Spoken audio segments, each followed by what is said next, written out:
think this is what we have more in our movement. It's another part of your body, but it's not same as other parts. It's actually the most holy one, which is so deep. And it's difficult for society to grasp this. Yeah, hello everybody. Welcome back to School of Love, where we want to help you create parent-child relationships where you can talk about anything and especially about sex. And today I'm here with Andrei Esanu. Welcome, Andrei. Yes, thank you. Thank you for inviting. Hello, everyone. Right. Andrei, we had your wife on here before, but I think it's the first time for you. And yeah, Andrei, can you introduce yourself a little bit? Yeah, so I'm Andrei Esanu, Diana's husband. I am a psychiatrist and psychotherapist. Yeah, and also I work with Youth and Students for Peace and at University of Medicine. So, and we have 3 beautiful daughters. We are still little, but we are enjoying our parenting. Nice. That's awesome that you're enjoying it. That's what parenting's all about. Yeah. So today we want to talk about how can fathers talk with their kids about sex. So yeah, it's great to talk to a father about that because I can't answer that question. And yeah, so I've been doing boot camps and generally it's been very feminine, like lots of mothers have been joining. Although I have to say right now, I'm in a boot camp with 3 fathers. So that's really cool. So I think maybe scales are tipping or, something's changing in the world. I don't know. But generally, it feels like not so many dads have been part of this conversation. And so, yeah, that's what we wanted to talk about. And what would you say is the challenge for men to start this topic? Like, would you say part of the challenge is similar to women? Yeah, I'll just let you go for it. So in general, I think what I notice is that when we organize parenting classes or workshops or meetings, it's not only about the topic of sex, but in general, parenting workshops are more attended by women, by mothers than fathers. So there are many reasons for this. One reason is that somehow in many cultures it's still considered that parenting is more for mothers than fathers. And especially in parenting, the talking is more for mothers than for fathers. So this is some general concepts that we see in many different countries. So it's not everyone like this, but we see quite often this situation. And of course, if this is already the case, when we talk about sex education, when the topic is so sensible and difficult, sometimes awkward, then it becomes even more comfortable to be in this position to, so more talking and conversations, and this is more for mothers. When something really difficult comes, maybe I come in and I educate like a man. So yeah, I think this comes from a larger kind of context, which is conversations are seen more for mothers than for fathers. Mhm. And then when we talk about sex education, I think it's difficult for both, for mothers and fathers. Just challenges can be a little bit different. Mothers sometimes tend to be overprotective. So they can be maybe more anxious in conversations. For fathers, we notice is more tend to be less kind of going to explaining. It's more difficult how to find the right words and so on. So then it can lead to avoiding. Avoid the discomfort. Yeah. Yes. So why would you say it's important for fathers to be part of this conversation?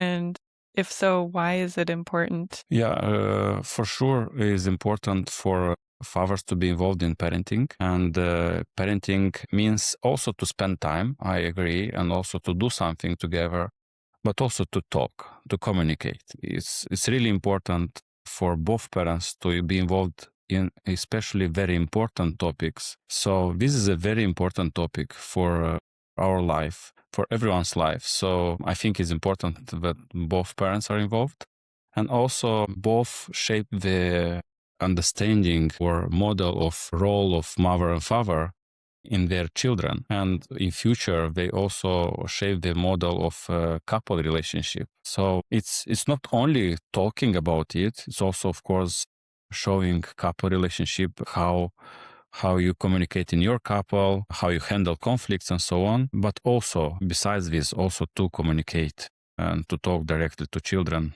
as well. And so this is in general, so it's important both. And also when you talk about different genders, what we see from different studies and from different research is that it's a different impact, or it's a different role for boys and for girls, and it has importance for both. Yes.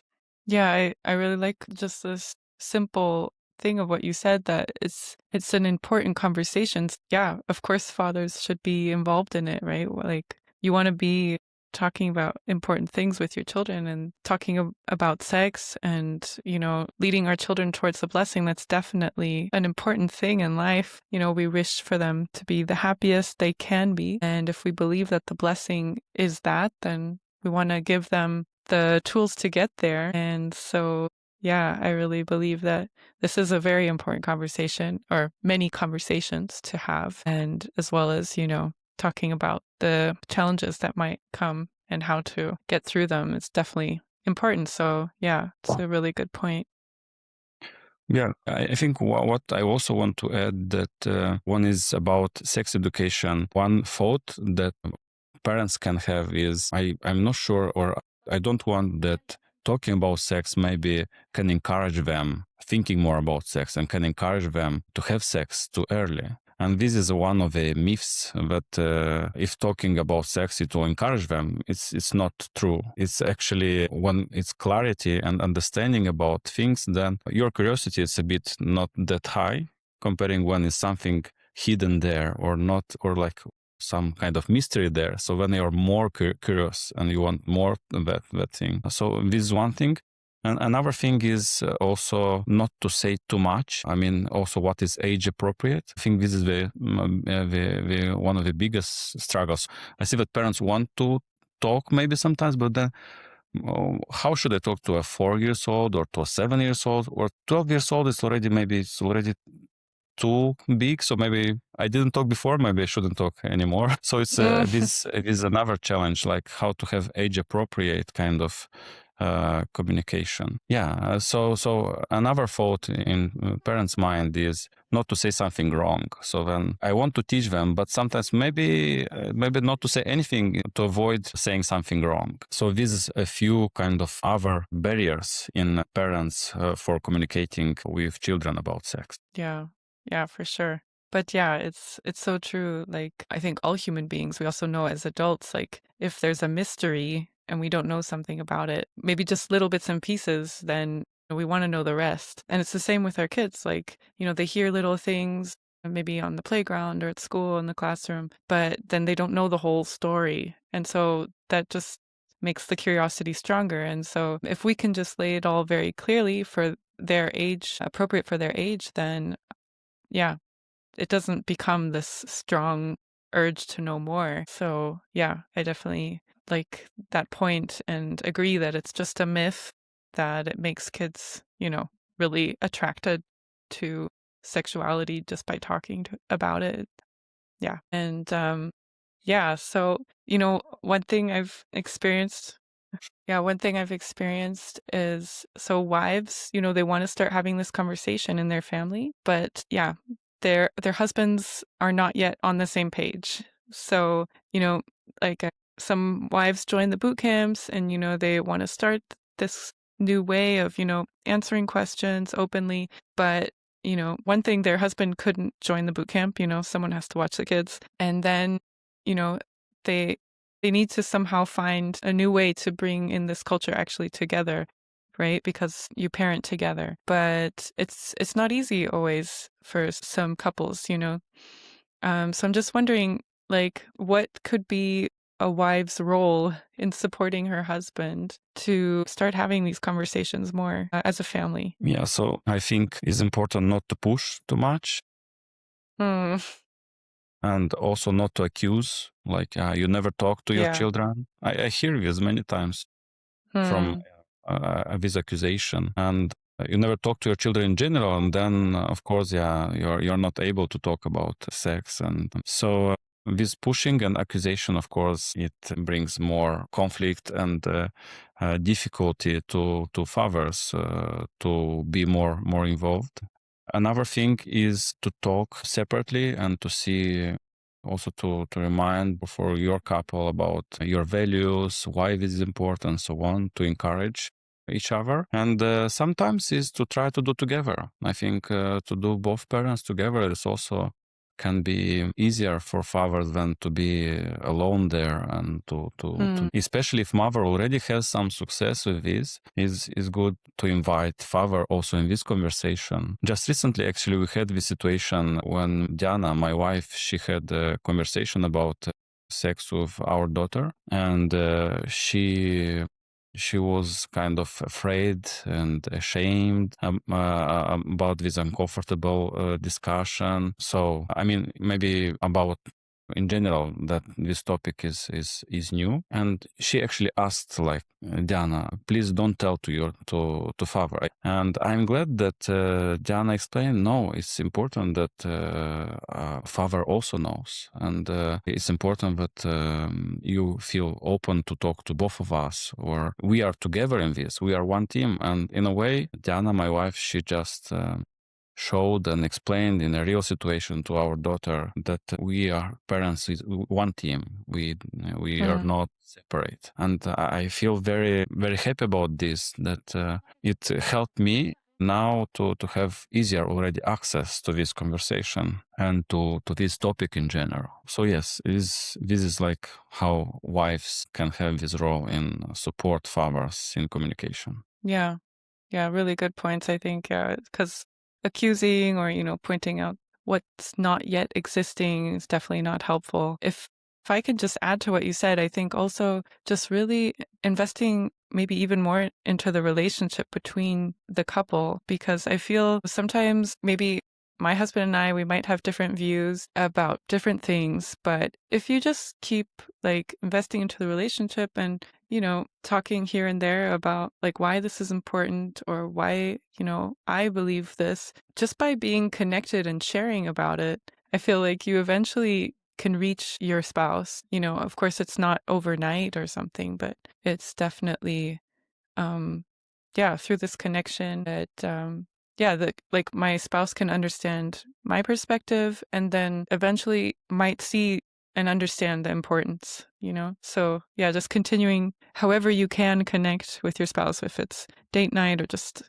finding time together. To have that time to really share loving conversation, not what are we not doing, but to share more, from the heart. Yes, I think parenting for couples in general becomes a turning point for couple relationship. And this we see from statistics about divorce, that many divorces happen after child appear in the couple because it brings new challenges. But also, I believe it brings a lot of new opportunities for couple relationship. I mean, on how we actually shape our understandings, our values, and about our parenting. So, of course, the topic, how to talk to our children about sex, it should start with, okay, but how we talk in our couple about sex, right? So do we talk, or how we love each other?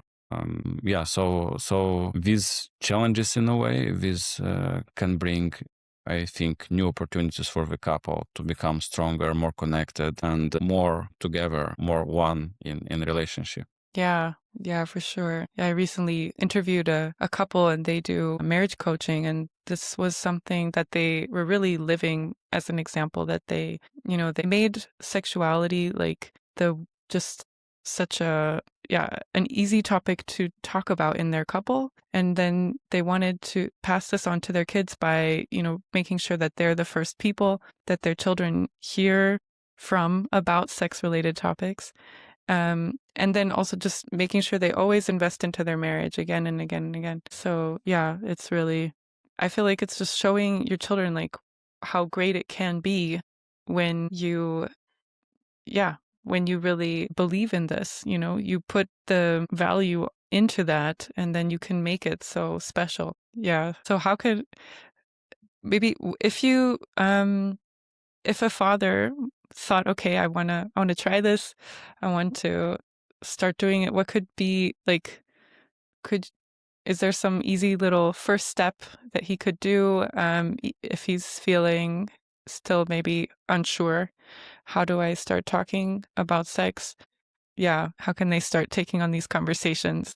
So I think here I don't feel a big difference between fathers and mothers in this because I think first step is difficult for both. Just Mm, maybe what I see and I assume it makes sense sometimes for different gender. For father to have first conversation with daughter can be more challenging than to have first conversation with son because it's mm, different gender and yeah you don't know how to approach it and also not to harm, not to say too much or in a strange way. So this can be maybe different, like how mother approach a daughter, how mother approach a son, and how father approach a daughter and a son. But when you talk about first steps for parents, so one concept is that maybe we need to wait when is the right time. So waiting the right time, it's not always working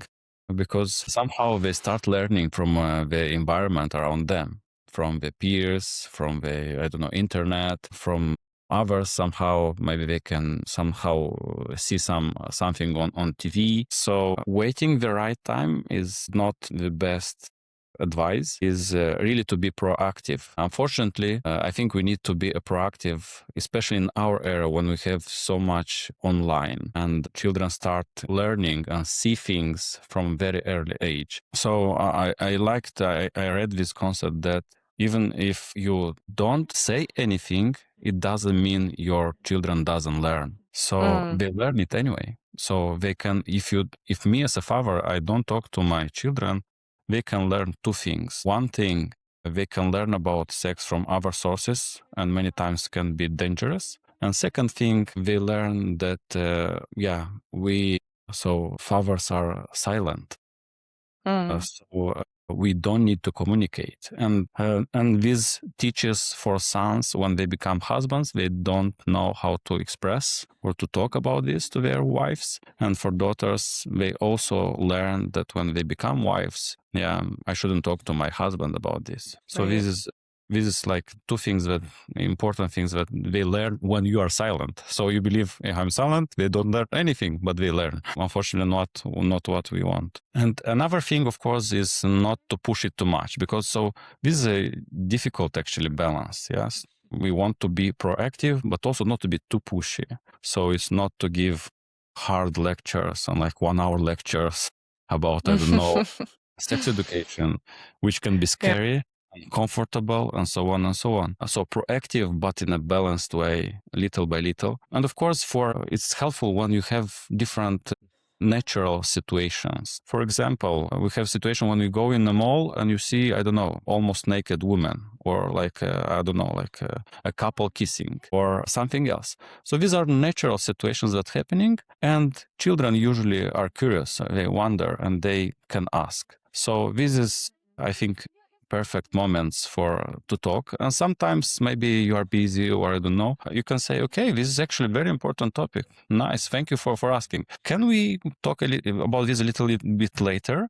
But really, it's important to come back to this discussion because Mm, sometimes totally. parents, yeah, getting lost in different responsibilities and then they don't become so children learn, man, maybe I shouldn't ask anymore, or maybe this was not that important, although reaction was like something important. So these are moments, good moments, where when they can see something on TV or on phones, or they just heard something in school or in kindergarten, and they ask. So these are natural moments that are very helpful for parents. So this is this balance, which I admit is not easy because it's also different in different children. Some children are more kind of direct about these questions. Some are more ashamed from their character and they try to hide a little bit more. So it's already our role as a parents to understand the character of our child and for those who are more shy and so on, to maybe initiate some of these conversations little by little with those who are active and want to are direct, and children who are ask direct.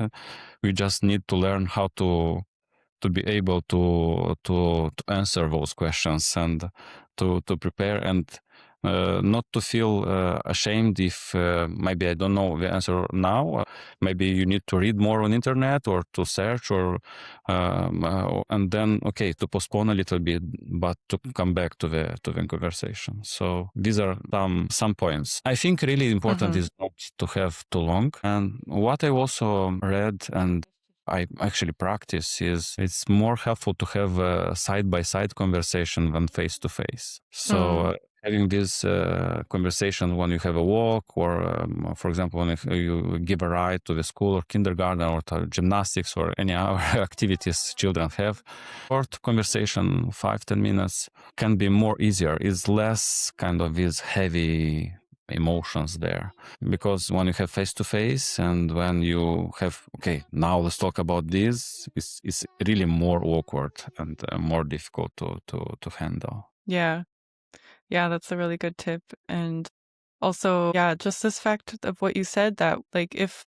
we say, good question, let's talk about that, but never get to it, and then this misunderstanding that can happen, that maybe that wasn't so important, that's a big sad thing that could happen, because that's what we understand in our movement, in our life of faith, is that sex is actually a very precious thing to God, and we should show up for that conversation, especially when we get the honor of being questioned by our child. So let's really take those questions on and not forget. Yeah. And I think it's also so great. This just 5-10 minutes, we don't need to have huge expectations for ourselves, and also have a lot of forgiveness and grace, because I think a lot of us, we're building this up from scratch because we didn't have these conversations as children growing up. So this is quite a new thing that we're all building up. So it's okay if it doesn't look perfect. I mean, that's not the point even to look perfect. It's just to be present in this conversation with our kids and show that we're there for them about any kind of sex-related topic, about any topic, right? And we don't want to leave that out. And so, Yes. So would you say you're a father with 3 daughters, so it's pretty obvious, but would you say that, fathers need to speak to their daughters equally as much as their sons about sex-related topics? I already mentioned, I think it's important that fathers as mothers speak to both genders. It has a bit different roles. So father talking to son about sex teaches also important lessons. One is that it's good to talk to your partner about sex. So it's not a taboo. It's something that building the relationship. Also, fathers can teach about respect, really importance of respect and boundaries. And so this is really prevention for abuse and for conflicts and so on. With respect, boundaries, and the idea to communicate in general, sons can learn from their fathers. When you talk about daughters, father talking to daughter about sex also can emphasize and help daughter understand importance of boundaries, and more important is self-value or self-esteem, self-worth. This is what daughters learn from their fathers more than from their mothers. So when you show them this importance and this respect, they start respect themselves much more. So this is really a protective mechanism for daughters in future to have this self-esteem. So actually, daughters learn from fathers what kind of love they deserve. So if fathers never talk to daughters, this is what daughter learn. I deserve not to be talked to me. I deserve not to communicate to me. And I think this is quite sad, right? Or if father is speaking too loud or is becoming even aggressive towards daughter, then this is what daughter learn. It's like, so this is what kind of love I deserve. So they can end up in abusive relationships with what is happening. So here is important balance, and father should be aware about this, and to find time and space to give this safe space, but also to communicate, to be present, and not to be aggressive or abusive, because this will end most probably in this kind of relationships. Yeah. Yeah.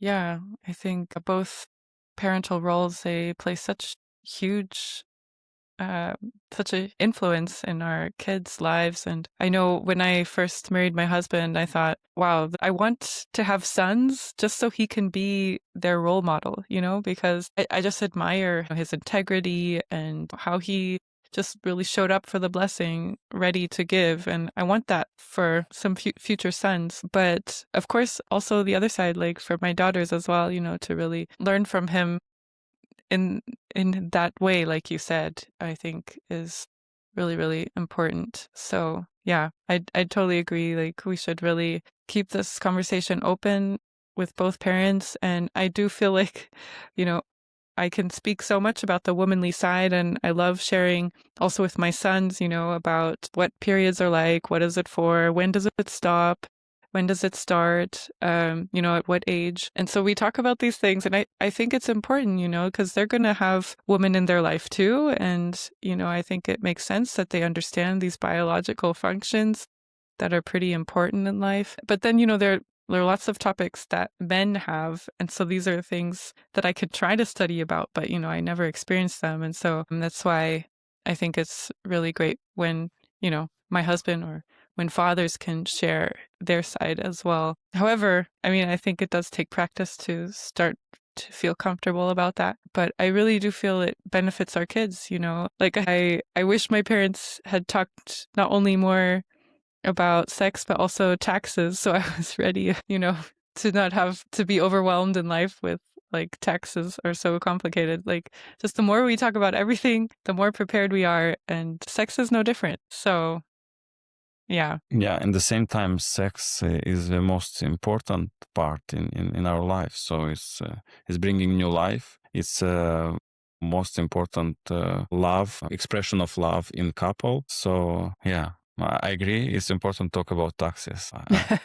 But even more important about sex. This is what we see that in some kind of, I think now we see that is raising this more involvement of parents in education and communication. Even fathers, I see we have in Moldova also, but in our countries we see that fathers become more and more involved. And I think what is missing is really topic about sex education, sex related topics. This is what they are left at the end somewhere, and it's still a taboo topic. So okay, then we can talk about so many things, but then not talking about this, which is also it leads to missing so important part or so important topic in our life. And what I like in our movement, that we have clarity about this, that sexual organs are holy. And I think it's very difficult in the society, because in society there's not this concept. So one important aspect, I think, in sex education is, again, when I come back about how to start, is really simple, how you name your body parts. So start with the name. It's already, so you give a real name, a vulva or penis, or so you give them a real name, and then this conversation becomes already more easy to have. So with these, already in many cultures we see that we have not real names, names of some kind of chicken or something. Anyway, it's or animals or something. So this is already not correct. But also, I think in the society, sometimes what I see in some parents, okay, so this is another part of your body, same as other parts. I think this is what we have more in our movement. It's another part of your body, but it's not same as other parts. It's actually the most holy one, which is so deep. And it's difficult for society to grasp this. So because then is another risk to move it only to biological kind of aspects. But we understand that we are spiritual beings. We are not only biology. And if we are only biology, then again here is the risk of having a risky behavior with. Also what studies show actually that talking about sex delay sexual debut, which is kind of because the myth is if I talk, then I encourage, but the situation is completely vice versa. And also studies show that talking about sex in parenting, having sex education also, of course, reduce risky behavior, abusive sexual relationships and so on. I have to ask, in Moldova, do they really call the penis a chicken, or like what is the exact word? Yeah, it's like Really?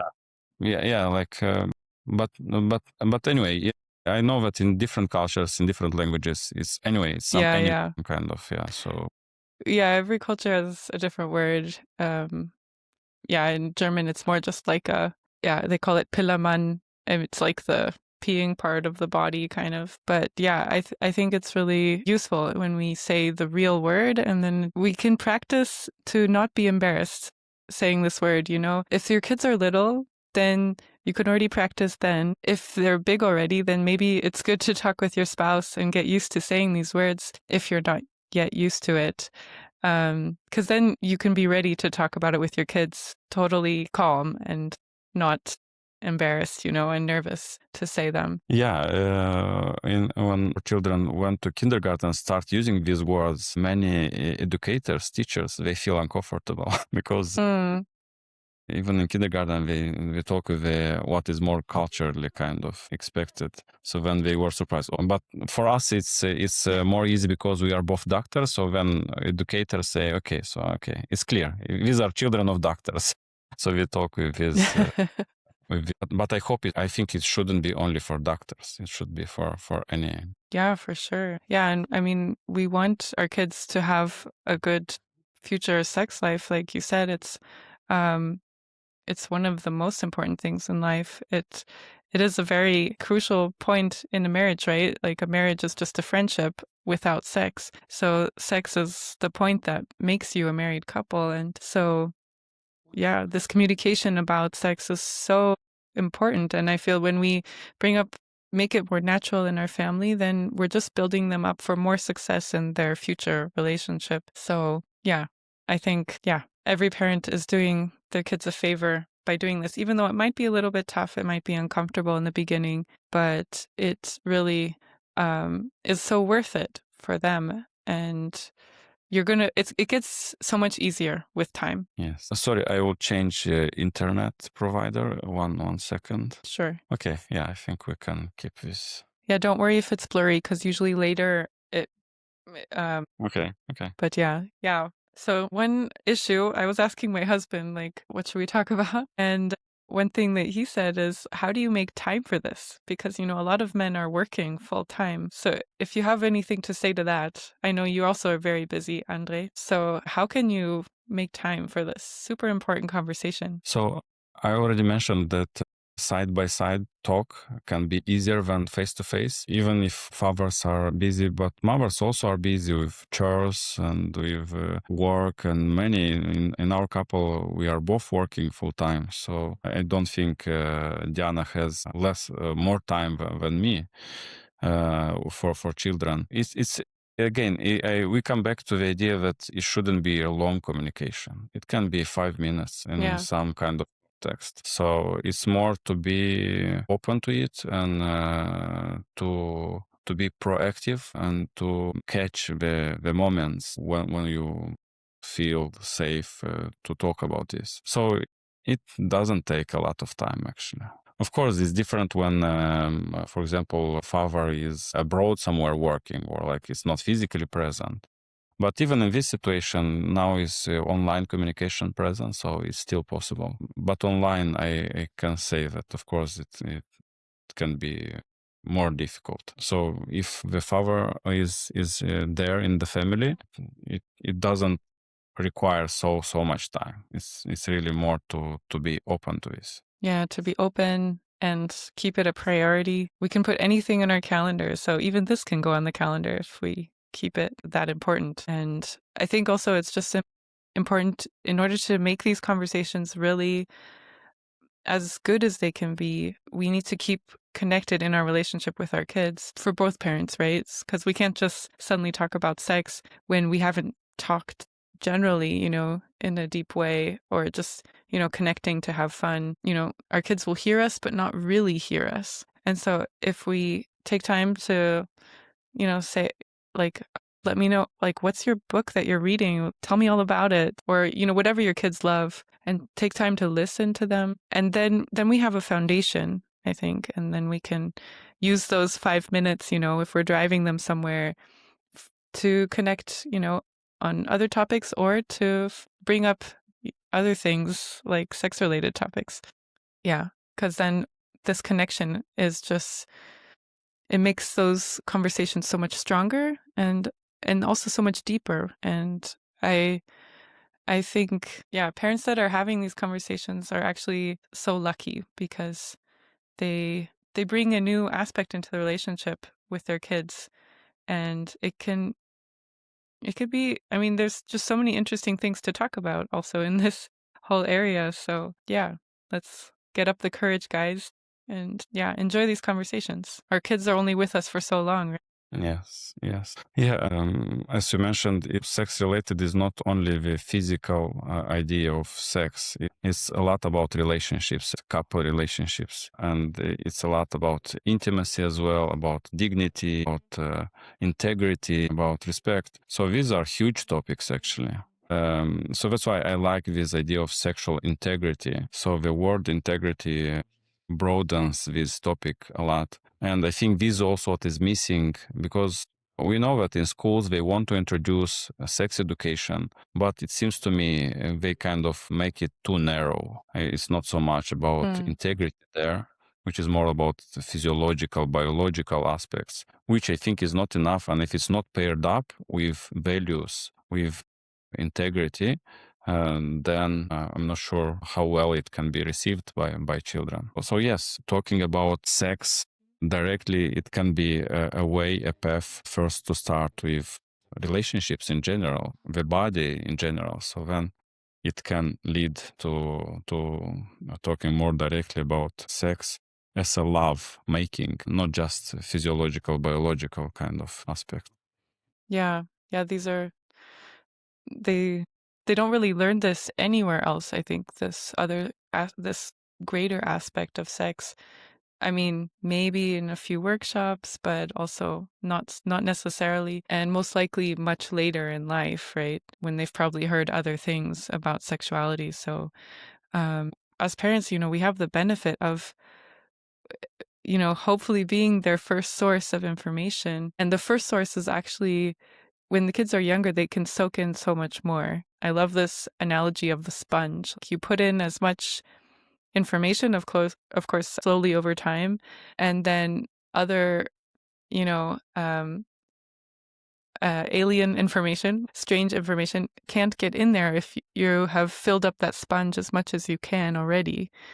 So it's just, that's the benefit of being a parent. So I think it's great if we can see it that way and see this chance with our kids as an opportunity to really give them all the good stuff, and really make this a great topic in your family to talk about sex related topics. And of course, other things. I mean, we want to talk about world peace, and we want to talk about um, loving your neighbor, living for the sake of others, listening skills. Sex should also be a part of that. And it's just a great chance when our kids are in our home to make that, a part of our family culture. Yeah. So they're prepared for the future. And, also when they're blessed in the future, that they can also still come to us and ask if they have questions then. Yes. Yes. Yeah, I think the most challenging period is teenagers or adolescents. And it is especially challenging if you didn't have any talk before, because it's difficult to start at this age. So it's really good to start as early as possible. And also in teenagers, adolescents is more this peer kind of influence and peer pressure. So some people Some parents say, no, we are not ready now when we are 5, 6, 7, or 8. So let's wait maybe when we will be 11, 12. But then it's very difficult to start at 11, 12. Of course, if you didn't do it before, please do it 11, 12, 15, and later. But if possible, it's better to start earlier. And for fathers as well, it's not. It's for both parents. Yeah. Yeah. Sometimes I ask my older kids if they have any advice for parents, um, how to start the conversation about sex with their kids. And yeah, my girls always say, start early because it's just so much more natural for them, um, because it's just a normal topic, like talking about a train or going to the zoo, talking about animals. But yeah, like you said, it gets so much more awkward somehow. I think because kids hear things and they develop more of an awareness for this topic. And they're just kind of, yeah, so many holes still to the story. They don't know everything, but just some things. And they're going through puberty suddenly, which I think adds another whole aspect.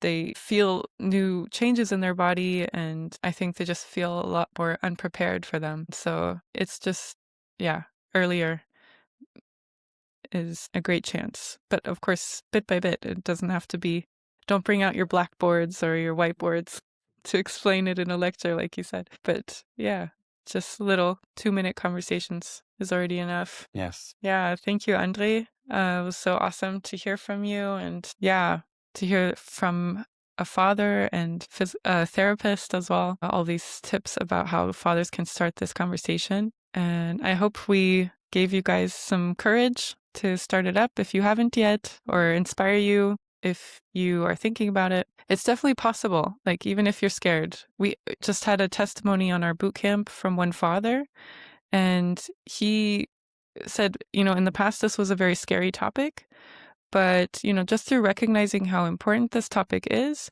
and seeing how, you know, many short conversations, like 100 short conversations, are better than um, one big one. This took off so much pressure. And, now it's such a natural thing in his family to talk about sex. So just know that it's possible, and it's great once you get there. Yeah. So thank you so much, Andrei, for taking your time Thank out of you. your very busy schedule. And thank you to your wife, because I know she's also a busy woman. So yeah, lots of love to you guys. Thank you. Thank you, Emilia. Thank you. And say hello to Gabrielle and your family too. I will. Thank you. Bye-bye. Yes, bye bye.